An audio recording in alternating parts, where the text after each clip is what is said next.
At exactly 4:03 p.m. on Friday, the moment everyone mentally checks out for the weekend, my boss Adam appeared in my doorway with the kind of smug smile you only see on people who enjoy causing pain. He tapped the side of my cubicle like he was delivering good news. "Liv," he said, tossing a thin file onto my desk. "You're being transferred Monday." Just like that. No explanation. No transition period. A few co-workers froze mid-pack, eyes flicking between us. Even the office printer seemed to pause. Transferred to where was the real blow?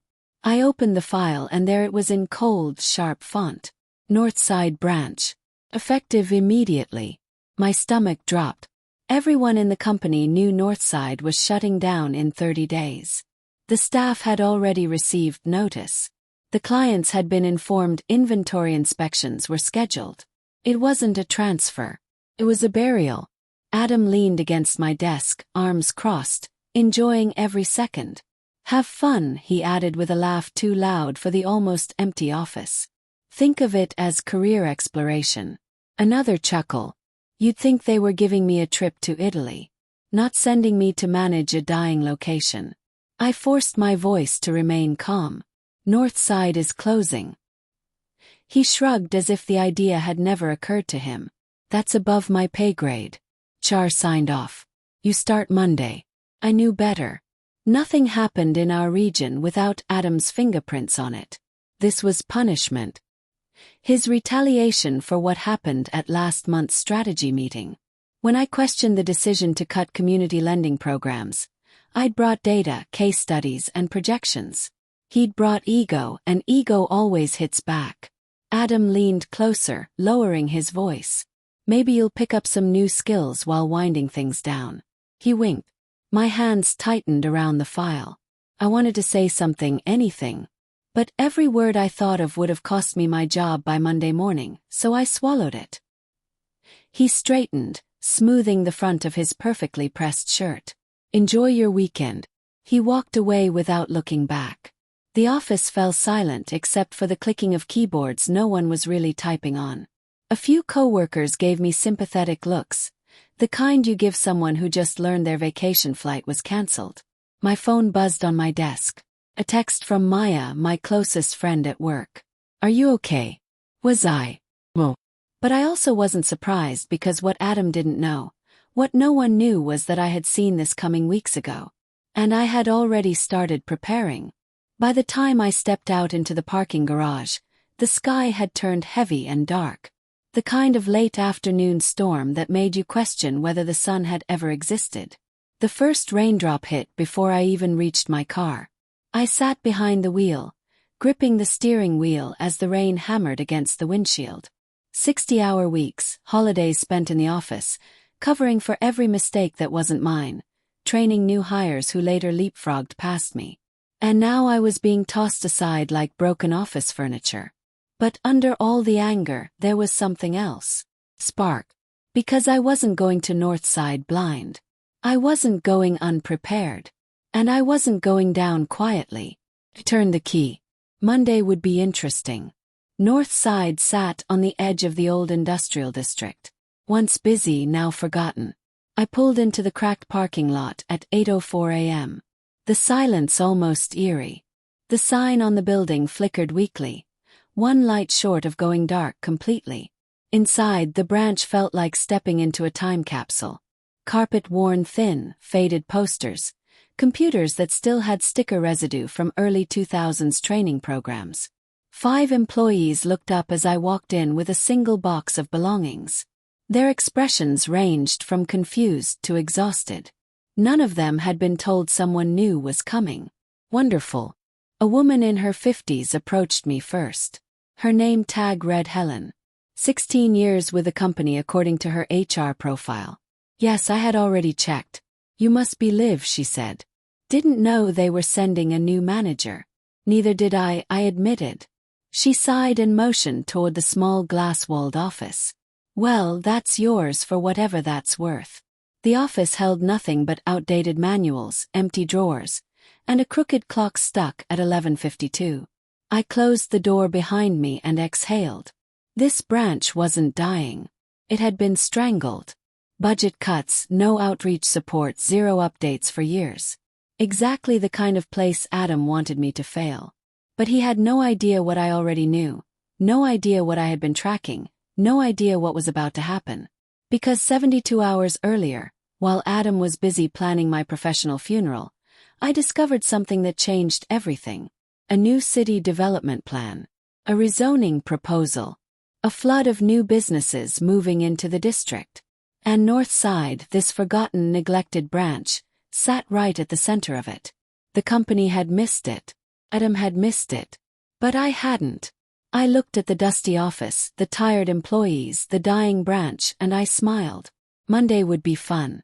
When I stepped out of my tiny glass office for the first time that morning, the 5 Northside employees were gathered near the break room, whispering in that exhausted, hopeless way people do when they've accepted their fate. I recognized the look. I had worn it myself after hearing Adams have fun. Only difference. Mine had burned off by now. Helen approached me again, her voice soft. "Liv, I'm not sure what they told you, but there's not much to manage here.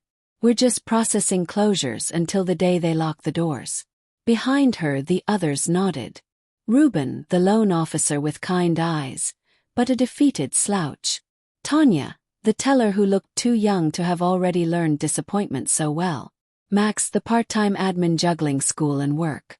And Irene, who had been here longer than anyone, 21 years, and whose face showed that she had watched this branch slowly starve under corporate decisions made hundreds of miles away. "I know," I said gently. "I'm not here to pretend this place isn't closing."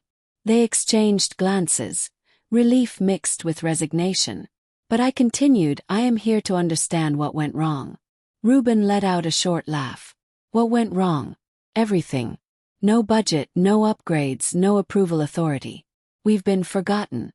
And headquarters hasn't responded to a single request since March," Irene added. "I tried reaching them about the redevelopment in the industrial district. Never heard back." My pulse ticked up. "Redevelopment?" She frowned. "You don't know." I shook my head slowly, though I knew exactly what she was talking about. I just needed to hear it from inside the branch to confirm what I'd uncovered. "City bought out the old factories," she explained. "They're converting them into warehouses, small business spaces, tech startups, hundreds of them.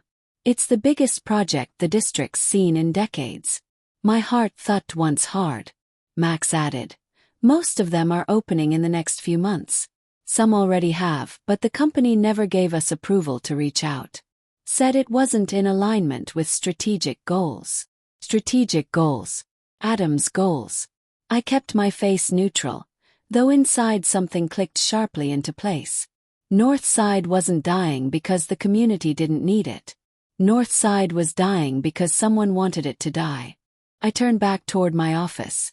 "I need 10 minutes, I said. "Then can everyone meet me in the small conference room?" They all exchanged confused looks but nodded. Inside my office, I opened the drawer where I'd quietly slid my folder that morning. The folder Adam tossed at me had contained nothing useful.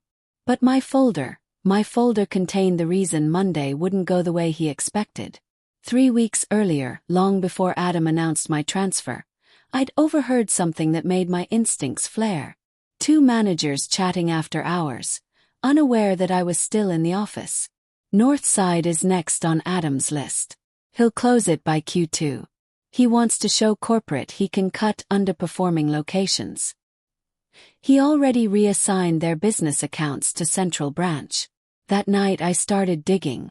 Public records, city planning documents, rezoning proposals, business license applications. And the deeper I went, the clearer the pattern became. North Side wasn't positioned in a dying area. It was positioned in an emerging gold mine. Headquarters had missed it or ignored it or didn't care. But I cared. I pulled out the map I'd printed and unfolded it across the desk.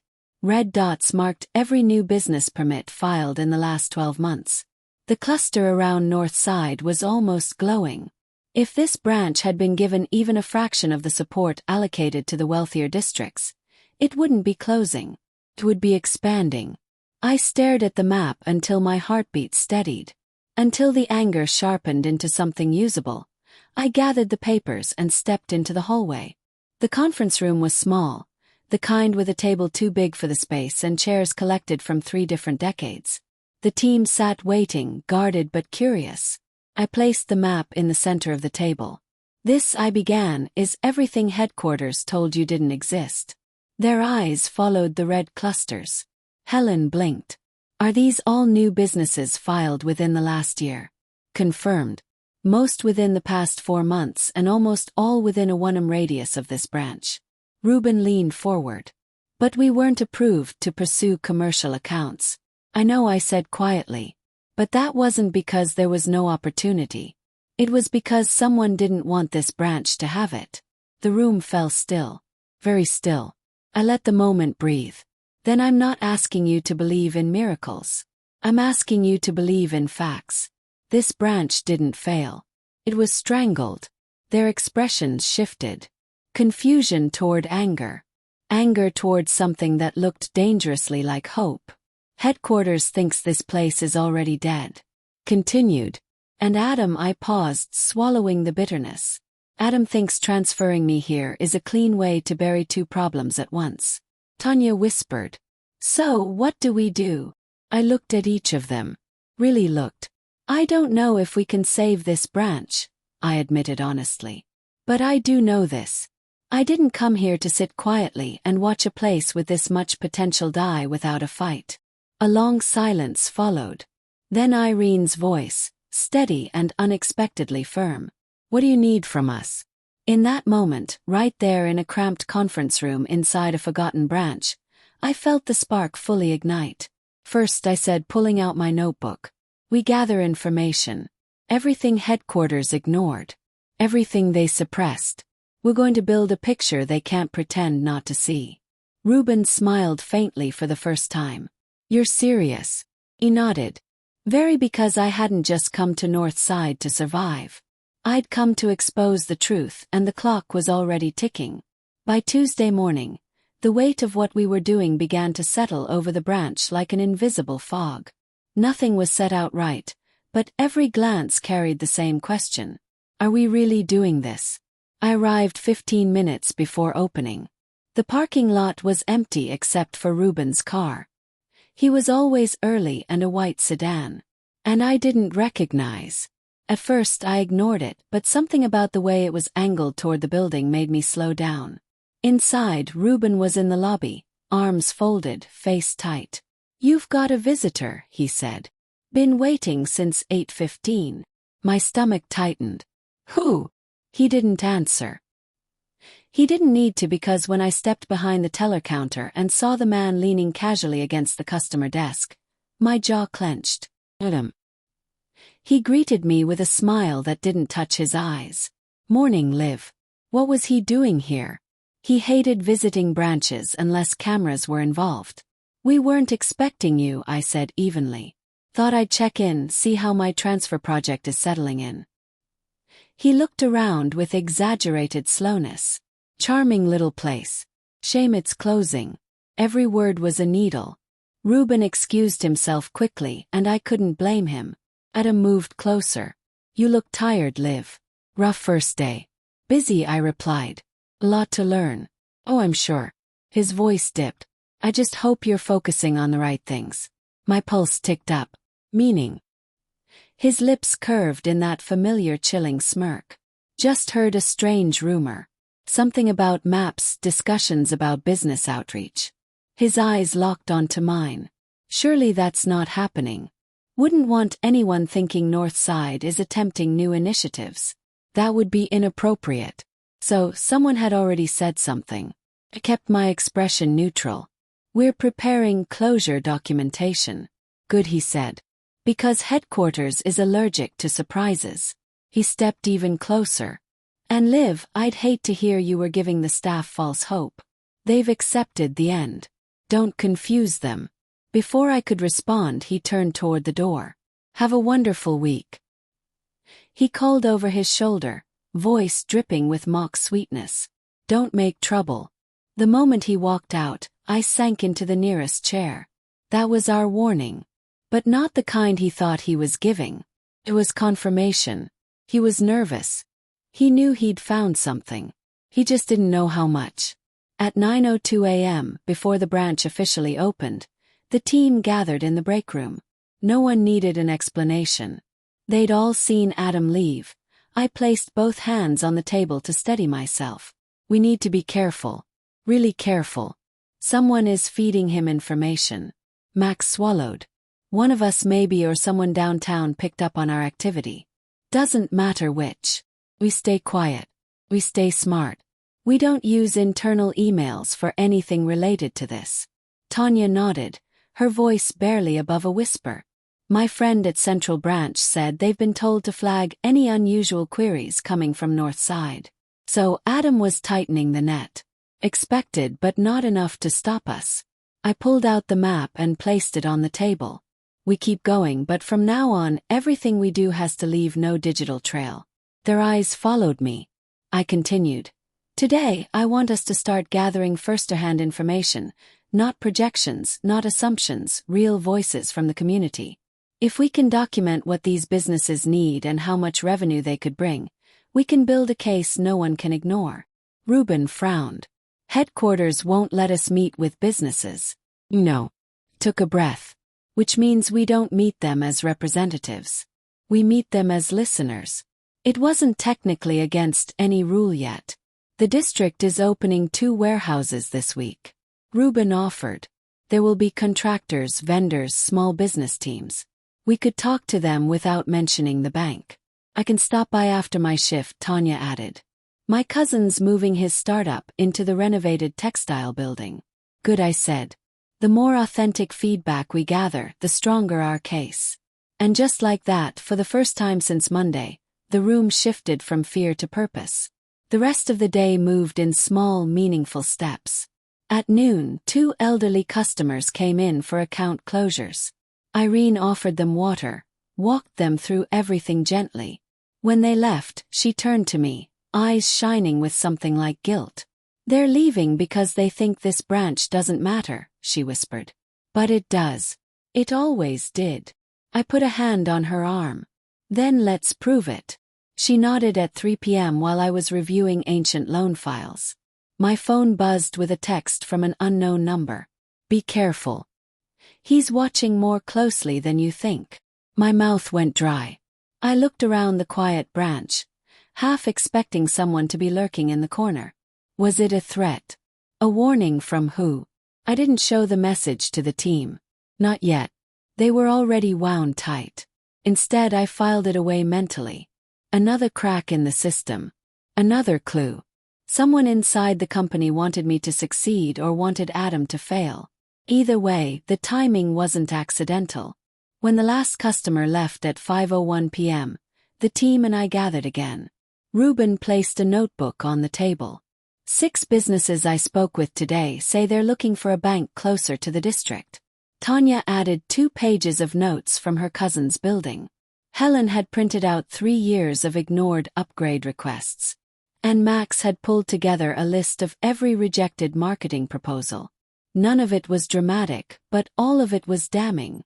I looked at the pile of evidence, small but growing. Proof of neglect, proof of need, proof of potential. This, I said quietly, is how we start. No one spoke. They didn't need to, because every person in that room felt the same thing I did. We were standing at the edge of something bigger than any of us had expected. And if Adam wanted a quiet, orderly closure, he'd picked the wrong branch and the wrong woman to bury. By Thursday morning, the air inside North Side felt different. Charged like the pause before a storm hits. Not loud, not obvious, but tense enough that every small noise seemed sharper. We'd spent the past 2 days gathering evidence, talking to local businesses discreetly, compiling every record of ignored requests and missed opportunities. The pile was growing too slowly but steadily, and apparently someone noticed. At 9:18 a.m., as Tanya tried logging into her computer, she suddenly went still. Liv, she called out, voice tight. I walked over. What's wrong? She stepped aside. Her screen displayed a blinking message. Access level restricted, contact regional management. My stomach tightened. Try again. She did. Same message. Ruben tried next. Same result. Max same. I felt heat rise behind my ribs. Me check mine. When I entered my credentials, a new message appeared. This account has been flagged for system review. That wasn't a malfunction that was targeted. Helen appeared at my side. They've restricted us, she whispered. Someone manually changed our permissions. No need to guess who. I walked into my tiny glass office, closed the door and called. After 20 minutes of being bounced between departments, someone finally admitted quietly. There was a request from your regional executive system. Limitations for Northside are part of the closure acceleration process. Closure acceleration, I repeated, pulse spiking. Our closure is scheduled for 30 days from now. Pause then carefully. Not anymore. My stomach dropped.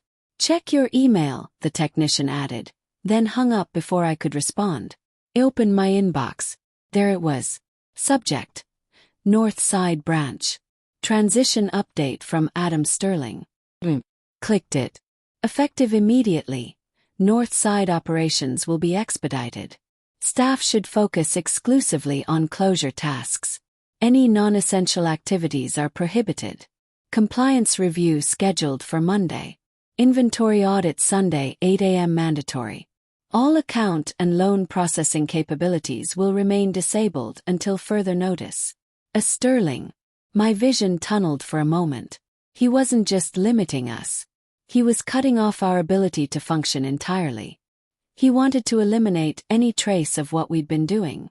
I stepped out into the lobby, the team watching me anxiously. Well, Tanya asked. I exhaled slowly. They accelerated the closure. Ruben swore under his breath. Irene sank into a chair. He's trying to erase everything before we can present it. Max looked between us. So what now? We can't process anything. We can't open new accounts. We can't run reports. We can't even print. Helen added, defeated. I felt the weight of 5 pairs of eyes waiting for me to tell them this wasn't the end. The truth. Part of me wanted to say it was, that we had tried, that this was bigger than us. But then I thought about the redevelopment district, the business owners who said no bank had ever listened. The years this branch had been dismissed, ignored, mistreated. Took a breath. We pivot. They stared at me, stunned. How? Ruben asked. We have no systems. You don't need systems to gather the truth, I said. And you don't need internal access to show the company the opportunity they're ignoring.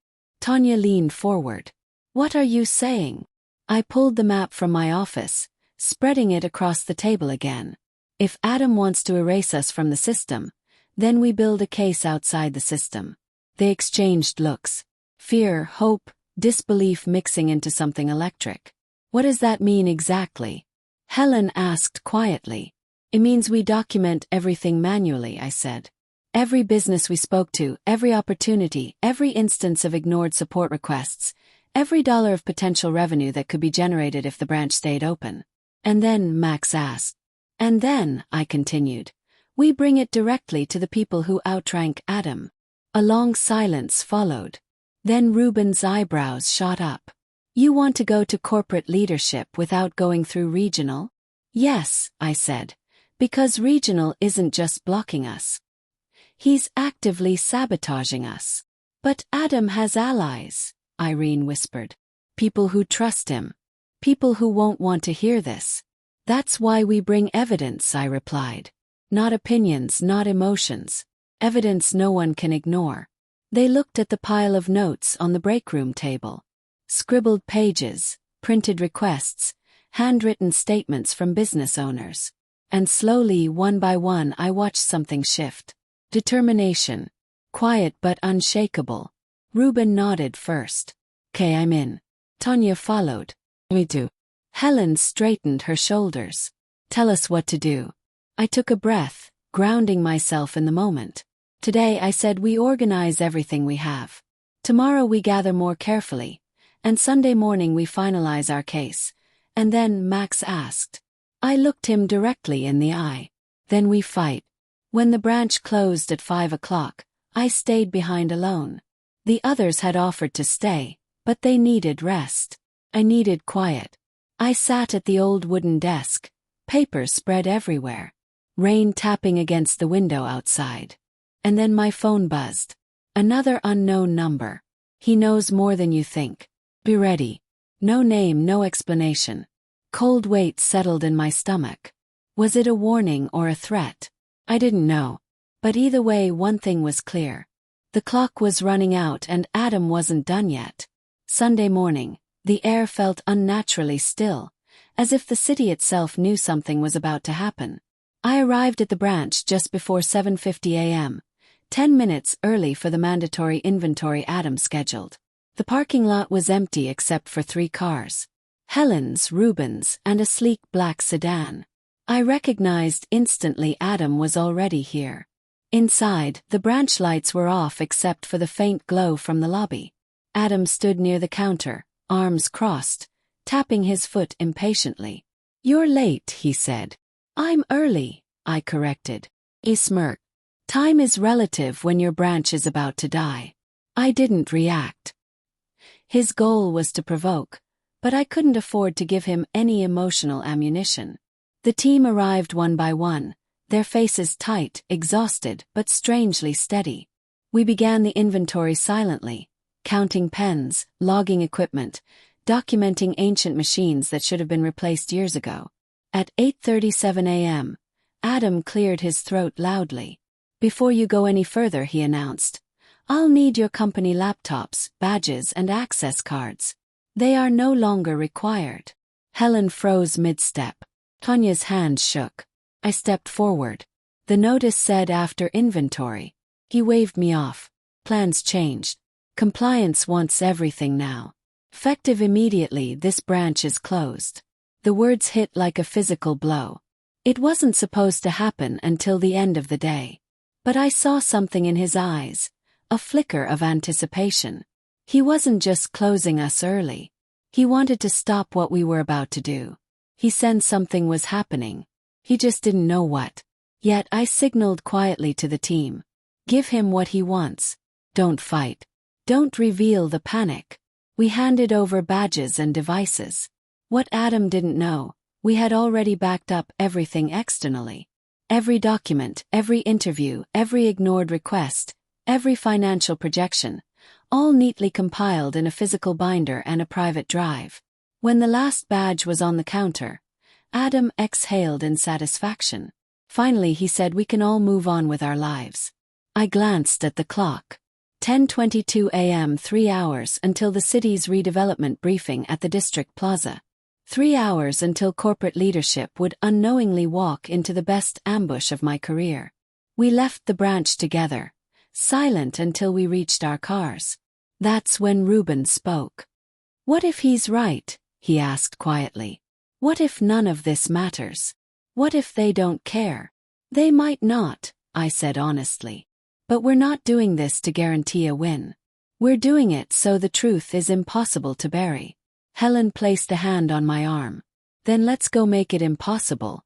By 3:00 p.m., River District Plaza was packed. Business owners, contractors, journalists, city officials. The smell of roasted coffee from the food trucks drifted through the air.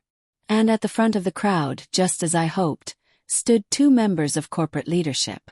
Elaine Ward, Director of Operations, and Charles Wright, Chief Financial Officer, the perfect audience. The mayor stepped up to the microphone, beginning her speech about revitalization and small business growth. As she spoke, she gestured toward the crowd and toward the cluster of business owners we'd helped this week. "These new ventures," she said proudly, "represent the future of our city." Charles nodded approvingly. Exactly what I needed. As the applause rose, I approached the edge of the stage. A security guard tried to stop me, but the mayor recognized me. Tanya's cousin had introduced us earlier. "It's okay," she said. "She's one of the people who's been helping our entrepreneurs." That got Elaine's attention. She stepped down, smiling politely. "I'm sorry. Who are you exactly?" I handed her the binder.